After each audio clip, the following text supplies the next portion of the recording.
Cowboys at the 49ers. Let's just start with at GOAT. Just right off the bat here. Yeah.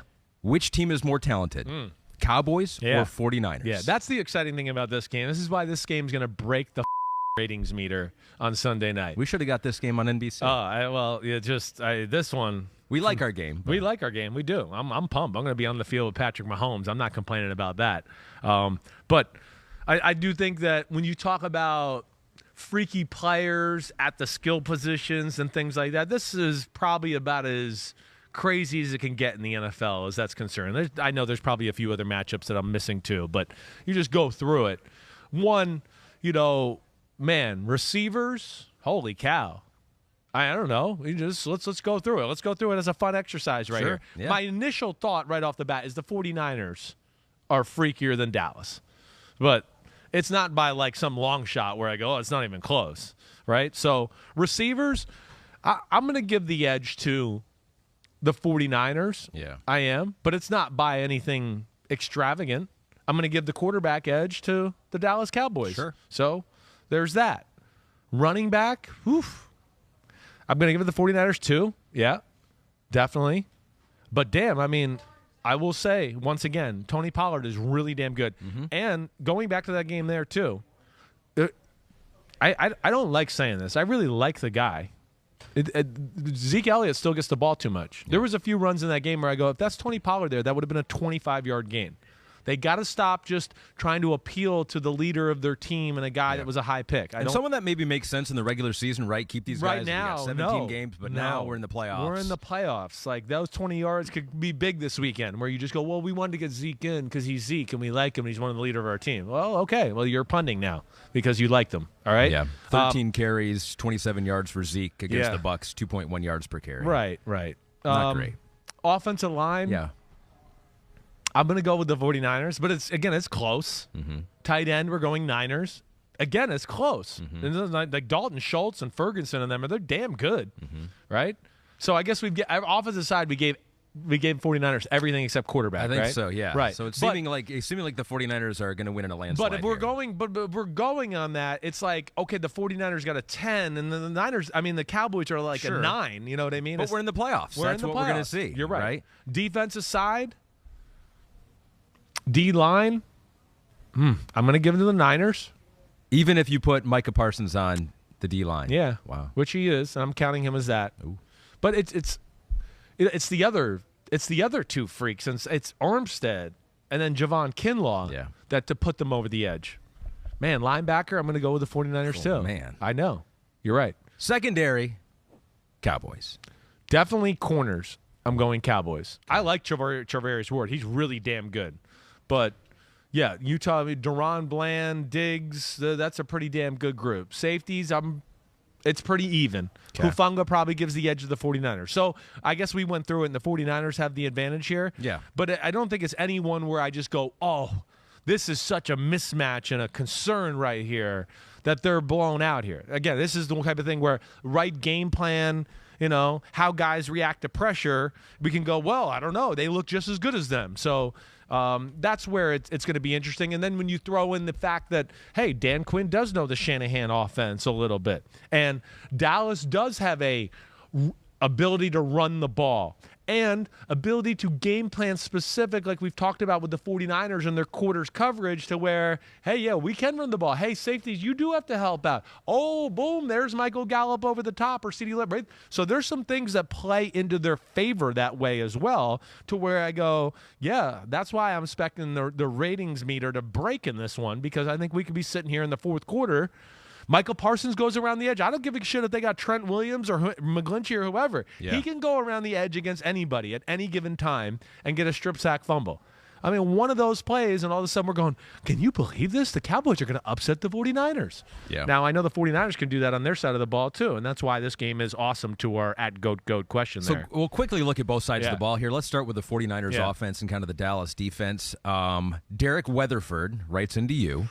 He goes, how is Brock Purdy going to do against the Dallas defense? Is Kyle going to continue to open up or stick with the run? Now, there was some pushback that we got when you were maybe downplaying the effect on the game that Brock Purdy had, and you were giving credit to Kyle Shanahan and that offense for opening some things up. And there was some pushback from the 49ers fans saying you were disrespecting Brock Purdy, who we all knew was going to be a great quarterback, even though he was the last pick of the draft. I think Brock Purdy's getting a lot of love out there. Of course he is, yeah. You went back and looked at some of the tape, and what we were talking about beforehand is that, the 49ers offense, and I don't think this is controversial, opened some things up for the quarterbacks. Did so with Jimmy Garoppolo. Awesome. Right. But Brock Purdy is going to need to take advantage of what it gives him even more against this Dallas Cowboys defense, correct? Like I showed you some plays against the Seahawks where I go, listen, look what he did. Like, this guy's open. You got to throw this here, right? They get away with it against a team like the Seahawks because, hey, he missed the throw or he missed a read, but the next play they run for 20 yards and get a first down. We go, oh, who cares about that other play he missed, right? He'll have another opportunity here in a minute. Oh, there's somebody open. So it wasn't about disrespect to Brock Purdy. He's doing a great job. He's taking advantage of a lot of what's there to be had. And he does have some good movement and make some plays. I wasn't trying to be a jerk there. Was I trying to say that Mac Jones is better than Brock Purdy? Absolutely. Let's not get that confused. Absolutely. Okay? I'm sorry, everybody. Yes. All right? But that doesn't mean Brock Purdy can't be the starting quarterback and be really good for a long time. These are, again, he's getting served up some plays right now in the Shanahan special category that you've heard me wax poetically about for 3 years. I showed you some of the plays. I mean, it's amazing how open people are at times. And again, I'm not trying to disrespect Brock Purdy. I'm just trying to give everybody the reality of when the 49ers run the ball the way they're running the ball right now, and you have to bend to such a point where you have to void certain areas of the field because you just go, we need that extra guy down here to help in the run, or we got no chance. It lends itself, and then Shanahan's creativity off of it, to some plays that are just like, I'm sitting here at 42 going, man, I wish I could go play quarterback right there. Damn, just set up, be protected. There's a guy going across the field, beating his guy by 10 yards, 5 yards, whatever, right? And some guy would be here sitting with me talking about the game, be like, Chris Simms needs to take advantage of more of those opportunities that Kyle Shanahan puts out there. He left some opportunities on the field early on in the football game that I showed you, right? Yeah. Right? So that in a game like this week, and as we get deeper into you can't leave those, on the field. You can't. All of a sudden you're sitting there in a game with a team that's better than the Seahawks, and you're going, it's 20-17, and we're losing in the fourth quarter, right? Yeah. Where you go, well, if you hit those throws, you would have been up 31-7, or 34-20, and we wouldn't be in this situation. It's been really damn good. The problem they're going to pose for the Dallas Cowboys is something we've talked about all year. Dallas did a little bit of what we talked about Monday and last week on the podcast. They said, we're not going to play run defense. We got to see it to believe it. Mm-hmm. That was pretty much what they did to the Buccaneers. Can't do that with the 49ers. Exactly right. That's where they're going to have to find the blend and something special. Now, where I give them a chance a little bit is Dan Quinn's ability to be. Dan Quinn's creative. He did get to see Shanahan's offense in person for 2 years in his face, right? Learn some of that. So I would think he's got a feel for some of Shanahan's rules. And then I think when you take that into account of they got two corners who, you can take some calculated risk with those two and go, hey, get on the island against Ayuk and Samuel. We like your matchup there, right? So that's another area I do look at. But the run game is going to be the real issue. That is going to be the issue. The 49ers are rare in the fact that they're a fast team, but they have an offense and defensive line that's big and overpowering, and that's the one distinct advantage I feel like they have over Dallas, and we've hit that all year. Dallas's lack of big people on that D-line. You're saying something that almost everyone would agree with, and people have been saying for a long time. You run the ball as effectively as the 49ers have done, it does open up the passing game. I mean, it's one of the cliches of football. Definitely. Run to open up the passing game, make things a little bit easier there. Yeah, think about what you saw, right? Think about, we hit on it on Monday a little bit, just the play actions and the deep in cuts and the crossers, and that was because nobody was in the middle of the field. So they basically said the free safety, he was in the deep middle, they would just clear him out. But then those middle linebackers, Barton and everybody, they're so up there because they're going, wait, McCaffrey just ran down the sideline for 60 yards. I got to get over there and get in that gap. Oh, gosh, he kept it, and now I can't get back to the middle to defend a crosser, and he's wide open, and I got a corner who's playing man who's just got no chance to cover that. Yep. Right? So that's where, again, when you hear me talk about tactical or, smart gambles as far as I'll take a chance and blitz here, right? and you just got a good feel for what might be coming and what patterns. They've made in the past. They've broken, but they've made those huge plays. They have. So maybe that's exactly right. What they have to do. I can see the headline already. Chris Simms doubles down on his Mac Jones versus Brock Purdy take, which I enjoy. I'll enjoy seeing that on Twitter and then showing it to you if you haven't seen it, just to fire you up. Once again, I cannot wait for this game, though. So maybe it'll be what the Cowboys offense will have to do. Maybe the pressure's going to be on them. I think so. To score some points here. Think so our guy Mehmet305. Right. Do you think the Cowboys and their offensive line are going to be able to slow the 49ers pass rush, and especially Nick Bosa? I do. I do think that's going to be one of the issues for the 49ers. Is I wouldn't be shocked if they have to blitz a little bit more than they would like in this football game. Yeah. Again, Dallas, for two reasons. One, they're good up front. Two, Bosa and company in there, they're not going to just be able to tee off because they're going to have to worry about a real run game here. And they're going to go, wait. I can't just go up the field and go quarterback all the time.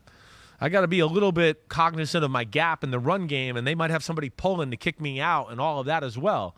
And that's where it changes too. And then, of course, if there is a little success in the run game, and again, they don't need much, but if they get a little, that's going to make San Francisco uncomfortable. And Dallas is a good play-action pass football team. They are. And then Dak Prescott, throughout his career, has been one of the best deep ball throwers in football. And we've shown a few times in our social media clips and stuff like that and how you can get some shots against 49ers. They let those safeties be very aggressive. Yep. And that's where, I kind of look at the clues of the game. I hate to go back into, run game. Oh, whoever runs the ball the best, right, is going to win the game.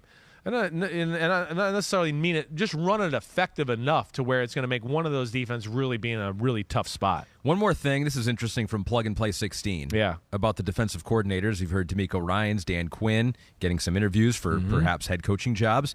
With both the 49ers and Cowboys DCs having multiple head coach interviews this week, says Plug and Play 16, any chance that will affect the game Sunday night? Maybe higher scoring. So I feel like you're already leaning towards maybe it being higher scoring regardless.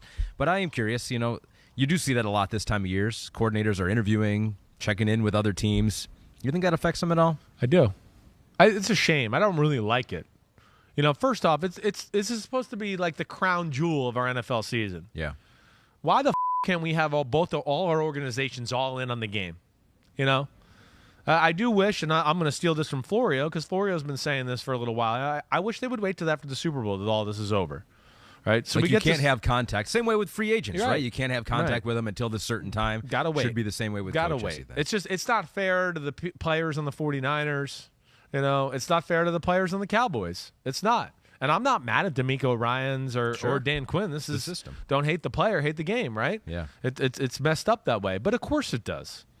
It's like Florio says when D'Amico Ryan comes home on Thursday night, she's not going to go, how's that game plan going for the Cowboys? She's going to go, hey, how's that meeting preparation for that job that can give us $10 million a year going? And we can start to live a life of that is awesome. Who are you? You're his D'Amico Ryan, his wife. Okay. Right? She's not going to be like, hey, how's that Cowboy preparation going? But she will be like, hey, are you ready for the interview tomorrow that can change our life and buy us a bigger house and awesome cars and set up our family for a long time, right? She's going to be worried about that. I would be, of course, too, if I was married to and D'Amico Ryan's going to worry about that, right? That was my next point. Yeah. Exactly. So that's where I don't love that. I do think that affects it. They're going to have good game plans. I understand that. But, also, like I said to Florio the other day, Friday, Saturday, I've been a part of a lot of teams where, okay, Friday, the week's kind of over, and the coaches go back and they look at their overall game plan and they notice something else. And they, you know what? Gosh, I was sitting around Friday and we were kind of just having a relaxed film session with the coaches, and we saw this team do this, and it sparked an idea, right? I was on like that with I'll never forget Josh McDaniels. I think I've told you the story. They were playing the Pittsburgh Steelers on a Monday night. He comes in Sunday evening, the night before the meeting, right? I mean, the night before the game meeting. Yeah. And he's got 8 new plays for us and checks. And I'm like, huh? What? I mean, me and Kyle Orton both, because we're still learning the New England system and the language and all that. And he's like, hey, I got these new plays. And we're like, what? Okay. Yeah, these are great. But they were awesome. Yeah. We tore the Steelers up. We lost the game, but when we got in those formations and those little plays, Josh McDaniels was right every time. So I do think that hurts you there. I do. We did not see this game in the regular season. We did see it in the playoffs last year. Yeah. How much do you think that will affect? I think how much can you carry over? There's some carryover? I think there's some carryover. I think there's carryover to basic rules within the offense that you can figure out. And then if Dan Quinn's sitting there, he's going to go, oh, man, last year when I got in this formation and did this, man, he did this to us every time. So he'll have something for you. The one thing I'll say, with Shanahan is, and Dan Quinn, I would hope he knows this. If he doesn't, he needs to know it in a hurry. Man, self-scouting myself is huge this week against Kyle Shanahan. If you have any telltale of wait, when teams get in this formation, I do this, he's going to screw you over. Yeah. I thought that was one of the things that kind of hurt Seattle last week, right? Seattle had such a great game plan the second time around. They didn't have anything more to add to it. Sure. And I think Shanahan was a little bit like, wait, this is how they played us. That was a good game plan. I'm going to go all in on that. And if they throw me some curveballs, okay, I'll have some contingency plan. But I think Seattle went, we did good that second matchup. Let's just do what we do. And Kyle was like, good. Yep, you just do what you do. Yeah. Right. Oh, wait, there's Ayuk wide open over the middle. Ayuk wide over the middle. McCaffrey down the left sideline. And that's where you got to, if you've been zigging all year with one formation, you got to zag when you play Shanahan. Thanks for watching, homies. Hit subscribe to see all my unbuttoned videos. You get to see me, Ahmed Fareed, all the big player breakdowns, game breakdowns, player interviews, and my film analysis. So please subscribe. Chris Simms Unbuttoned. Peace out.